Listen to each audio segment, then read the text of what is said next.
నేటి సక్కథ భక్త అంబరీష నాకు ఇచ్చిన సమయం 1:30 వరకు. మరి ఈ సమయంలో మీ అందరి ఆశీర్వాదాన్ని అందుకునేటువంటి ప్రయత్నం చేస్తాను.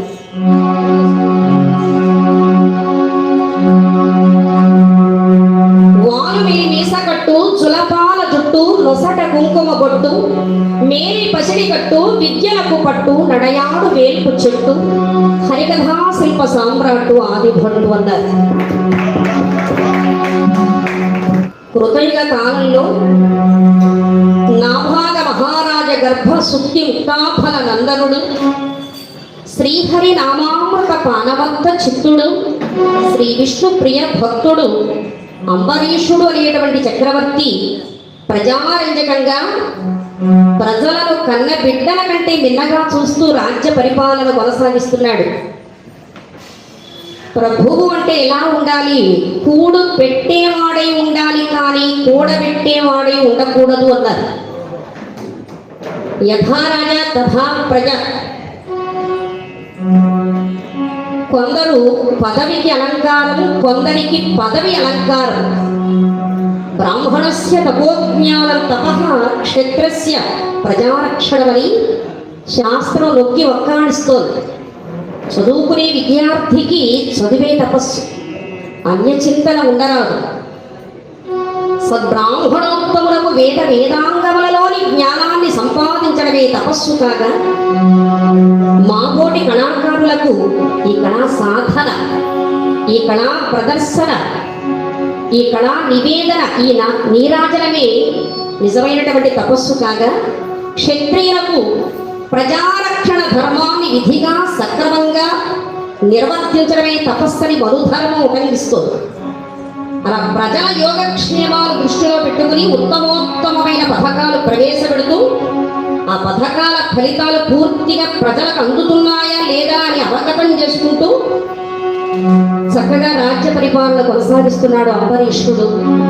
అనుకూలవతి ఇల్లాలు అర్ధాంగలక్ష్మి మీనాక్షిదేవి యవ సంశ్రిత రూప పరిభూత లావణ్య పరిగత సౌభాగ్య పరివృత వినయ సంపన్న సర్వలక్షణ సమన్విత.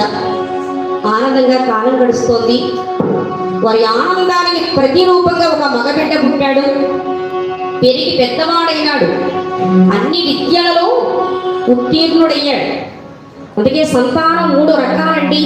1 కారణజన్మ సంతానం, 2 కామజన్మ సంతానం, 3 కర్మజన్మ సంతానం. పుణ్యం కొద్దీ పురుషుడు, దానం కొద్దీ బిడ్డలు అన్నారు.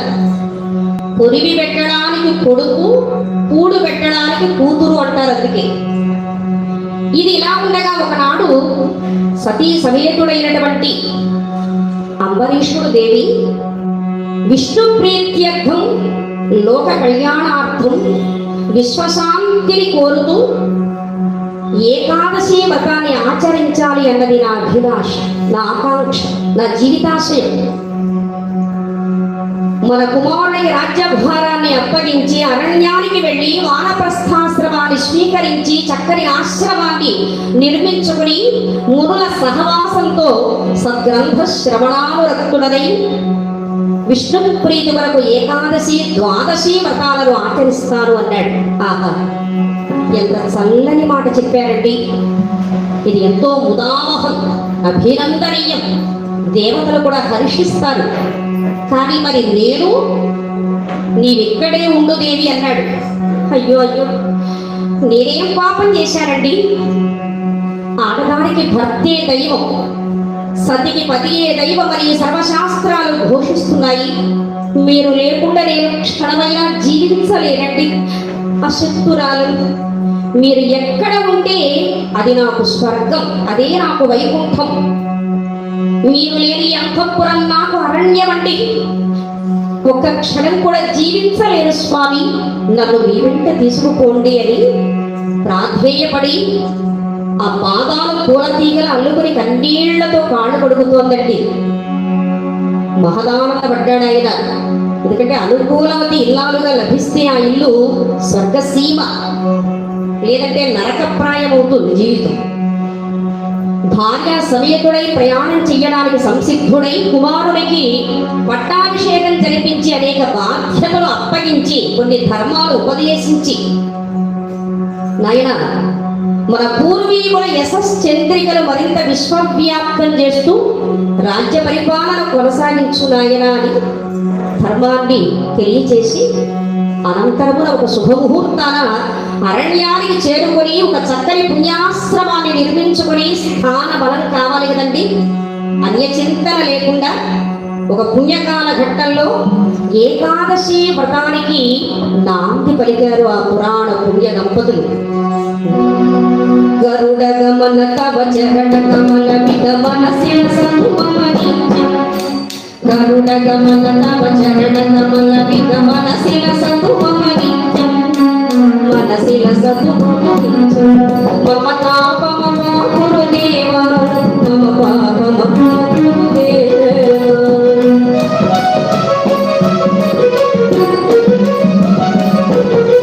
భుజగశయన భవ మదన జనక మమ జనన మరణ భయహారి, జనన మరణ భయహారి మమ తాపమ గురుదేవ మమ పాపమ గురుదేవ.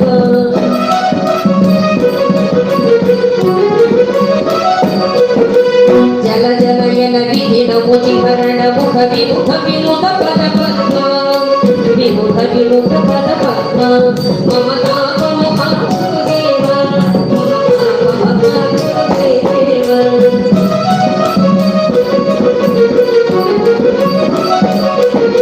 శంఖ చక్ర ధర దుష్ట దైత్య హర సర్వలోక శరణ, సర్వలోక శరణ మమ పాపమ గురుదేవ మమ పాపమ గురుదేవ.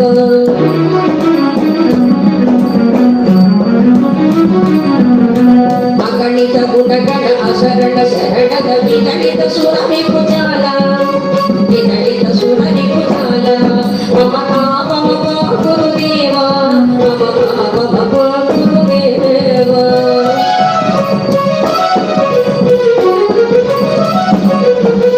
భక్తవర్య విగభూరి కరుణయ పాహి భారతీ తీర్థం, భక్తవర్య విగభూరి కరుణయ పాహి భారతీ తీర్థం, పాహి భారతీ తీర్థం మమ తాపమ గురుదేవ మమ పాపమ గురుదేవ.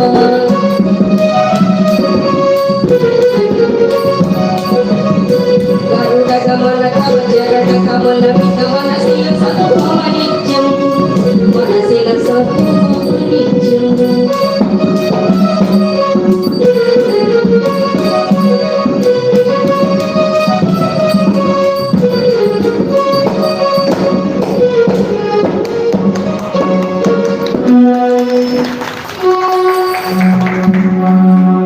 అత్యంత వైభవపేతంగా ఏకాదశి వ్రతానికి శ్రీకారం చుట్టాడు. సంవత్సర కాలం నిష్కలంకమైన నిర్మలమైన పవిత్ర భావంతో మనోవాక్కాయ కర్మల చేత త్రికరణ శుద్ధిగా అన్య చింతన లేకుండా ఏకాదశి వ్రతం కొనసాగింది. వ్రత పారణ ముగించేటువంటి తరుణం సమీపించింది. ద్వాదశి వ్రతానికి కూడా ఆయన నాంది పలికాడు. ఎందరో మహనీయులు మహానుభావులు విచ్చేస్తూ ఉన్నారు. యాచక శ్రేష్ఠులతో అతుల తపోనిష్టా గరిష్ఠులతో ఆశ్రమమంతా శ్రీహరి నామామృతంతో కళకళలాడుతోంది. ఈ ఆనంద సమయంలో ఎలాగైనా ఈ వ్రతాన్ని భగ్నం చెయ్యాలనేటువంటి దూరాలోచనతో దూర్వాస మహర్షి ఆశ్రమంలో అడిగిడినాడు. మన అభివృద్ధిని చూసి ఆనందించే వాళ్ళు ఉన్నారు, అసూయ పడేవాళ్ళు కూడా అధికంగా ఉన్నారు లోకంలో కలి ప్రభావం చేత. నాయనా అంబరీష, తిరిగి తిరిగి విసిగి వేసారిపోయి ఉన్నాను. ఆకలి బాధతో బొగలచున్నానయ్యా, కాస్త అన్నప్రసాదాన్ని అందించు అన్నాడు. ఎంత భాగ్యం అండి! ఊరకరారు మహానుభావులు, తప్పక ఆతిథ్యాన్ని అందిస్తాను అన్నాడు. సరే నాయన, ఆహారానికి రుచి ఎంత ప్రధానమో తినేవాడికి కాస్త శుచి శుభ్రత కూడా ఉండాలి. స్వచ్ఛ భారత వర్ధిల్లాలి కదా. నేను స్నానం చేసి వస్తాను అని కాళింది అనేటువంటి నదిలో మునిగి దాగుని ఉన్నాడు. ఎంతసేపటికి బయలుపడడం లేదు. ఇది చూస్తే వ్రతపారణ ముగించేటువంటి సమయం సమీపిస్తోంది. అక్కడ ఉండేటువంటి పెద్దలందరికీ నమస్కరించి వినయ విధేయతలతో అడిగాడు, పెద్దలారా నేనేం చెయ్యాలి? అతిథికి పెట్టకుండా నేను భుజించరాదు, నేను ఏమీ తినకుండా వ్రతపారణ ముగించకూడదు, సందిగ్ధావస్థలో నలిగిపోతున్నారు. ఈ ధర్మ సంకటం నుండి నన్ను బయట పడవేయండి, దిశానిర్దేశం చెయ్యండి, కర్తవ్య బోధ చెయ్యండి అన్నాడు. అప్పుడు వెంటనే వాళ్ళు అన్నారు, నాయన ఆలస్యం అమృతం విషం అన్నారు. ఆలస్యం జరిగితే అమృతం కూడా విషంగా మారిపోతుంది. అన్ని విషయాలలోనూ నిదానమే ప్రధానమని అనుకోకూడదు. నిదానం ప్రధానం, అన్ని విషయాలలో వర్తించదు. కొన్ని విషయాలలో తొందరపడాలి. నాయన ఇది సమయం కాదు. అతిథి కోసం ఆలస్యం చెయ్యకుండా సలిల భక్షణం చేసి వ్రతపారణ ముగించు. అతిథికి పెట్టకుండా తిన్నావంటే లేదు, ఏమీ తినకుండా వ్రతపారణ ముగించావంటే కాదు, ఉభయతారకమన్నారు. అనగిలి శ్రీహరి మనముననిడి అవయేషుడట్లం సేయున్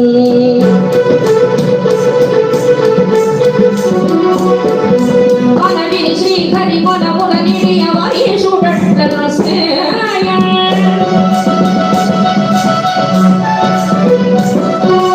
అనగిలి శ్రీహరి మనముననిడి అవయేషుడట్లం సేయున్ జనగమలయుదని సమకూడెనను ముని కోపముతో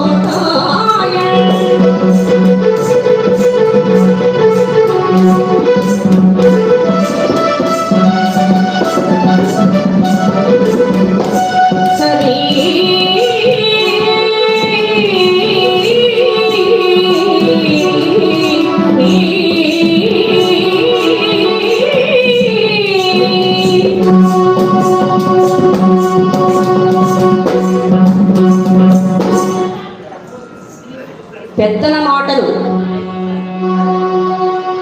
ఆమోదయోగ్యంగా స్వీకరించి సలిల భక్షణం చేశాడు.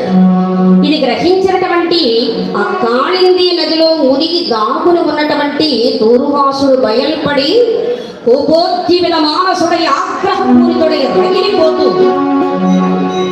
ఎప్పుడైతే ఈ దూర్వాసుడు ఆశ్రమంలో అడుగు పెట్టాడో, ఓరి అంబరీష నాకు ఆతిథ్యమిస్తానని మాట ఇచ్చి నేను రాకుండానే సలిల భక్షణం చేసి నన్ను అవహేళన చేశావు, నేనేం చేస్తానో చూడు అని ఉగ్రరూపుడై తన జడను తీసి మంత్రించి విసరగా భయంకరమైనటువంటి ఘోర శక్తి ఉద్భవించింది.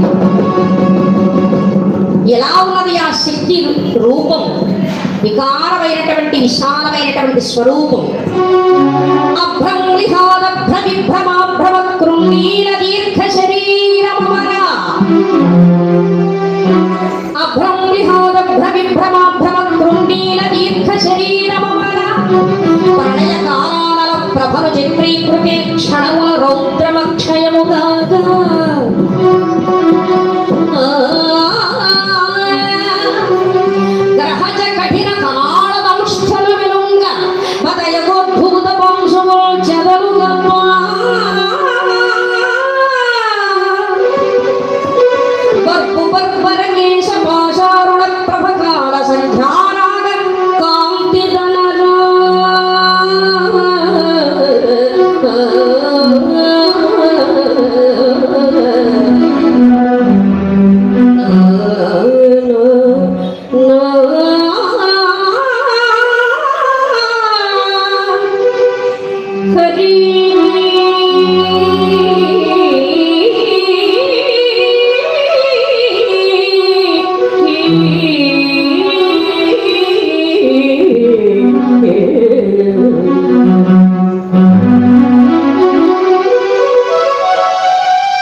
విస్తారమైన ఆకారంతో ఒక్క కడుగు వేస్తూ అంబరీషుని మృంగడానికి వస్తుంది ఆ ఘోర శక్తి. ఆ ఉగ్ర రూపాన్ని చూచి భయాందోళనతో తన ప్రాణం పోతుంది అన్న ఆవేదన కాదండి, తాను లేకపోతే ఈ పని ఈ కార్యక్రమం ఏమైపోతుందో అన్నటువంటి ఆవేదనలో ఆర్తత్రాణ పరాయణుడు ఆదివధ్యాంతరహితుడైన ఆ శ్రీమన్నారాయణమూర్తి కొరకు ఎలుగెత్తి పిలుస్తూ ఉన్నాడు. స్వామి, నేనేం పాపం చేశానయ్యా? ఈ వ్రతంలో నేను ఏదైనా దోషం సరిపోనా స్వామి? అఖిలాండ కోటి బ్రహ్మాండ నాయక, అఖండ మండలాకార సచితానంద స్వరూప, అండపిండ బ్రహ్మాండంలో అంతటా నిండి నిబిడీకృతమై ఉన్న జగన్నాథ, అమరస్థయోగ నిష్ఠా గరిష్ట, నాగబిందు కణాతీత, సర్వం సహాచక్రమేలే పరమాత్మ, ఈ విశ్వంభరాలయాన్ని ఏలే చక్రవర్తి, అన్యథా శరణం నాస్తి త్వమేవ శరణం మమ అని శ్రీహరిని ఎలుగెత్తి పిలిచాడు. స్వామివారు తన కేలను ధరించి ఉన్నటువంటి సుదర్శనాన్ని సంధించారు. తనను ఎవరు ఏమంటున్నాయని పట్టించుకోడు. తన భక్తులను ఎవరైనా బాధిస్తూ ఉంటే భగవంతుడు చూస్తూ ఉండడు. భక్త వత్సలుడు, భక్త సులభుడు, కరుణా సముద్రుడు, దయార్ద్ర హృదయుడు. ఆ సుదర్శనాన్ని ఎప్పుడైతే సంధించారో ఆ ఘోర శక్తిని రూపుమాపి దీనికి మూలకారకుడైనటువంటి దూర్వాసుని వెంట అతనిని తరిమి బాధిస్తోంది సుదర్శనం. దానికి చిక్కకుండా పరుగులు తీస్తూ అన్ని లోకాలు కూడా తిరుగాడుతూ ఉన్నాడు. ఆయన ప్రాణభిక్ష పెట్టమని ప్రాధేయపడుతున్నాడు. దేవలోకానికి వెళ్ళాడు. దేవేంద్రుడు నా తరం కాదన్నాడు. ఎందుకంటే ఆ ఉపేంద్రుడు ఈ దేవేంద్రుడు ఉభయులు ప్రియ స్నేహితులు. మా స్నేహం చెడుతుందయ్యా, నేను నీకు అభయం ఇస్తే వెళ్ళిపో అన్నాడు. ఇక ఇక్కడ నుండి బ్రహ్మలోకానికి వెళ్ళాడు. బ్రహ్మదేవుడు అన్నాడు, నాయన శ్రీమన్నారాయణమూర్తి నాభి నుండి పుట్టిన బిడ్డనయ్యా నేను, మరి నేను కూడా నీకు ప్రాణరక్షణ కల్పించలేను, మరో దారి చూసుకో అన్నాడు. తిరిగి ఇక్కడ నుండి కైలాసానికి వెళుతూ ఉన్నాడు. మరి చక్కని పాట ఆస్వాదించండి భక్తుల కోరిక మేరకు. ఓం హర శంకర హర హర ఓం హర శంకర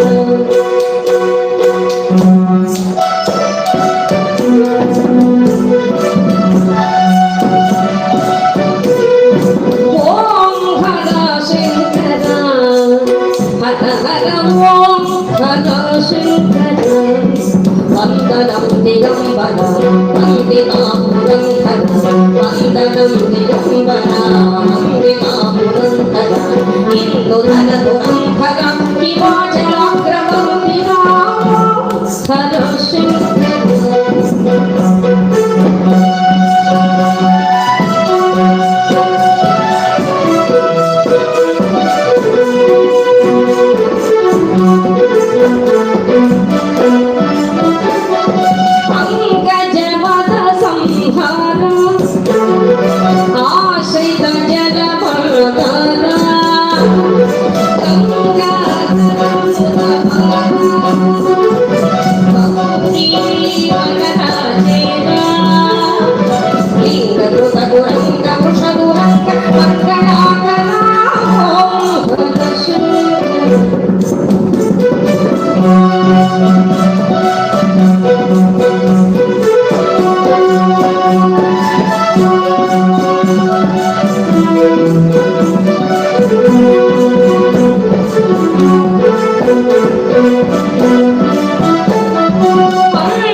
కైలాసానికి వెళ్ళి పార్వతీ పరమేశ్వరులను శరణు వేడాడు.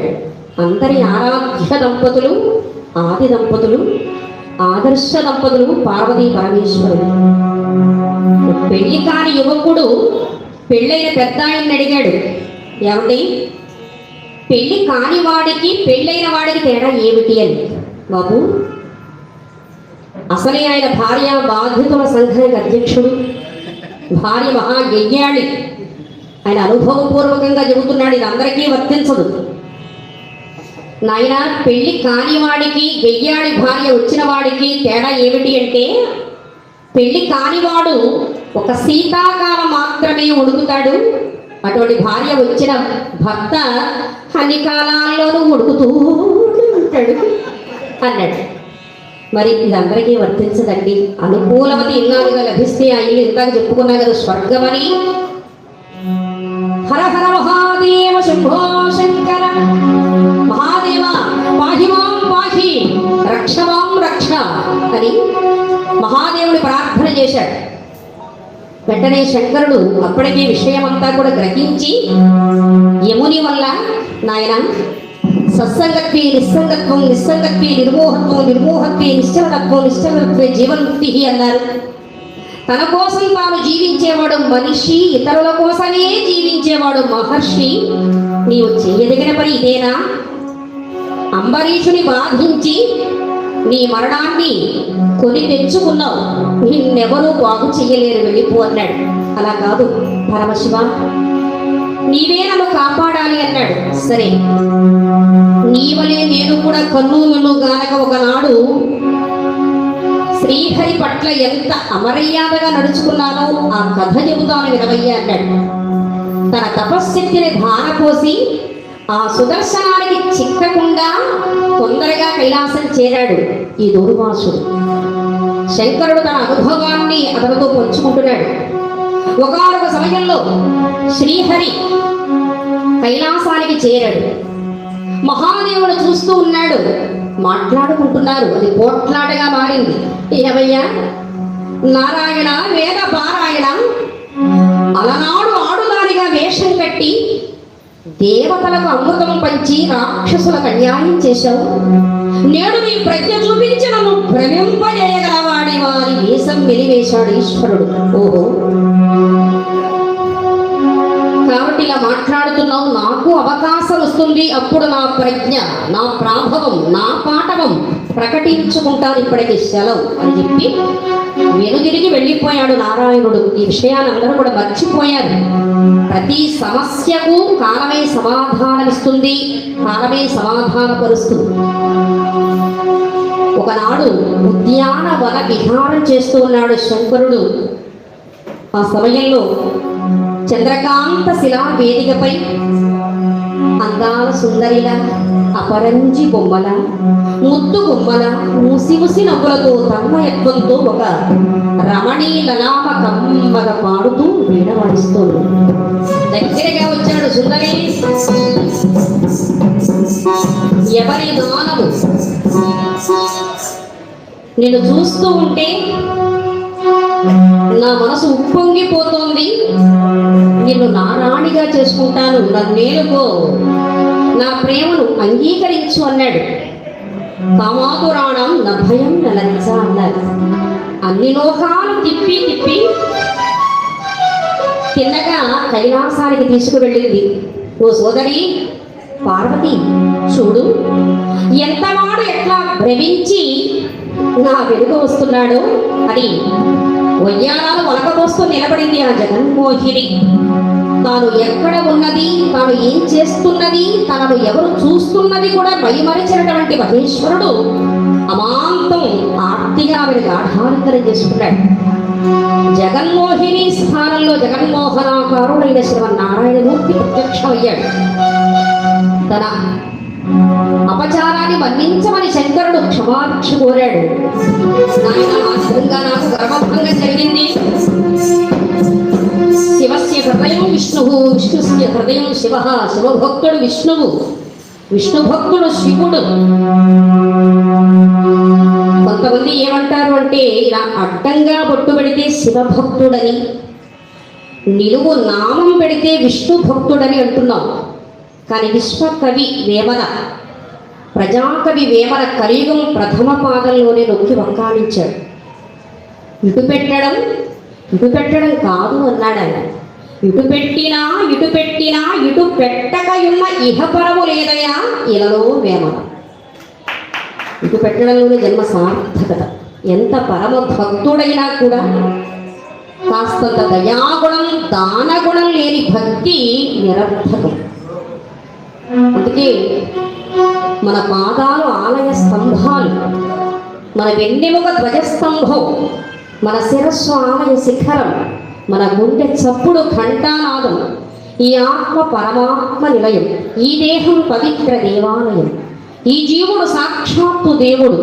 కులం కంటే గుణం గొప్పది, జాతి కంటే నీతి ముఖ్యం, వ్యక్తి కంటే శక్తి గొప్పది, మూర్తి కంటే కీర్తి గొప్పది. ఈ యథార్థాన్ని తెలిసిన నరుడైన నారాయణుడే ఉంటాడు. అందుకే నిజమైనటువంటి భక్తి ఉన్న చోట ఎలా ఉంటుంది? మనం తినే ఆహారం ప్రసాదంగా మారుతుంది, మనం త్రాగే నీరు తీర్థంగా మారుతుంది, మనం నడిచే నడక యాత్రగా మారుతుంది, మనం సంపాదించే ధనం పుణ్యంగా మారుతుంది, మనం చేసే పని సేవగా మారుతుంది. అటువంటి భక్తి ఇక్కడ అంబరీషుడు తన గుండెల్లో ఒక శక్తిగా మారి, అటువంటి దూర్వాసుడు కూడా అన్ని లోకాలు తిరుగుతూ ఉన్నా ఎక్కడ ఆయనకి అభయం దొరకడం లేదు, భయంతో నిర్భయం కలగడం లేదు. ఈశ్వరుడంతటి వాడు ఒక్క మాట చెప్పాడు, నాయన శరణన్న శత్రువులైన కాపాడు ఉదారుడు నారాయణుడు. ఎవరి పాదాలు పట్టుకుంటే ఇంకెవరి పాదాలు పట్టుకోవలసిన పని ఉండదో, వెళ్ళి ఆయన పాదాలే శరణు దొచ్చు అన్నాడు. అప్పుడు తిన్నగా వైకుంఠానికి పరుగులు తీస్తున్నాడు. అలా వైకుంఠపురంలో ఒక దివ్య సౌధాంతరంగున అక్షరుల సురటీలు విసర, భాగవతోత్తములు బరాపరులు సేయ, శేషశయ్యల చతుర్భాహ యుక్తుండై, నీల నీరద శ్యాముండై, కోటి కంఠపుతుల్య ప్రభాదివ్య దేహుండై, వజ్ర వైఢూర్య మాణిక్య భాస్వత్ కిరీటుండై, రమా సహితుడై ఉన్నాడు శ్రీమన్నారాయణుడు. స్వామి, నీ భక్తుల చూడికి పోనయ్య, నా అపచారాన్ని మన్నించండి స్వామి. కాస్తంత మంచితనం మానవత్వం లేకపోతే ఎటువంటి వారి జీవితమైనా ఇంత దుర్భరమే కదా. నీవు కాపాడకున్నా నాకు రక్షణ లేదు జగద్రక్షక అని హరి పాదాలు పూలతీగలు అనుకుని కన్నీళ్లతో కాళ్ళు కడుగుతున్నాడు. స్వామి అభయమిచ్చి లేవనెత్తి, నాయనా నీరు పల్లంగా ఉన్న చోట నిలిచి ఉంటుంది, నేను భక్తుల హృదయాలలోనే నిలిచి ఉంటాను. ఆ విధంగా ఇన్ని ప్రాంతాలు తిరిగావు, ఇందరిని శరణు వేడావు, కానీ సుదర్శనాన్ని సంధించానేమో కానీ దాని ఉపసంహారం నా చేతుల్లో లేదయ్యా అన్నాడు. అదేమిటి స్వామి? అవును, నా ప్రియ భక్తుడైనటువంటి అంబరీషుని అధీనంలో ఉన్నది ఇప్పుడు. కాబట్టి నీవు అంబరీషునే శరణు వేడు, అతడు తప్ప ఇంకెవ్వరూ నిన్ను కాపాడలేదు అని తన హృదయ పీఠంపై తన పరమ ప్రియ భక్తుడైన అంబరీషుడికి అగ్రస్థానం ఇచ్చాడు స్వామి. ఎక్కడుండి ప్రయాణం మొదలైందో తిరిగి అక్కడికే చేరుకున్నాడు. ఆ సమయంలో ఆయన చక్కగా హరిధ్యాన నిమగ్నుడై ఉన్నాడు. తిన్నగా పాదాలను శరణు వేడాడు, లేవనెత్తాడు అంబరీషుడు. నాయనా వయస్సులో నీకన్నా నేను పెద్దవాణ్ణి, గుణంలో నీవు నాకన్నా విన్నవు, నా అపరాధాన్ని మన్నించి ప్రాణభిక్ష పెట్టవయ్యా అన్నాడు. ఎదురుగా వస్తున్నటువంటి సుదర్శనానికి ప్రణతులు అర్పణ చేసి అంబరీషుడు ఈ విధంగా ప్రార్థన చేశాడు. ఆ విష్ణు చక్రం ప్రసన్న హృదయంతో తిరిగి వైకుంఠధామాన్ని చేరింది. నాయన నేను ఆటంకపరిచిన వ్రతాన్ని నేనే దగ్గర ఉండి నీ చేత పూర్తి చేయిస్తాను అన్నాడు. దూర్వాస మహర్షి తప్పు చేసినా సరిదిద్దుకునే ప్రయత్నం చేశాడు ఆయన. ఇది గొప్ప లక్షణం. నవ విధములైనటువంటి భక్తి సూత్రాలను స్మరణం చేత ప్రహ్లాదుడు, శ్రవణం చేత పరీక్షితు మహారాజు, దాస్యం చేత ఆంజనేయ స్వామి, స్నేహం చేత అర్జునుడు, కీర్తన వల్ల సుఖదేవుడు, అర్చనం ద్వారా పృథు మహారాజు, వందనం ద్వారా అక్రూరుడు, ఆత్మార్పణ వల్ల బలిచక్రవర్తి, పతి పాదసేవ వల్ల శ్రీ మహాలక్ష్మీదేవి ఎట్లా విష్ణుపద సాన్నిధ్యాన్ని చేరి ధరించారో అంబరీషుడు ఏకాదశి ద్వాదశి వ్రతాలను ఆచరించి ఆ విధంగా విష్ణుపద సాన్నిధ్యాన్ని చేరి ధరించాడు. ఈరోజు తిథి ద్వాదశి, నిన్న ఏకాదశి. మరి కథకు మరో పేరు ఏకాదశి వ్రత మహత్యం అని కూడా అంటారు. అలాగే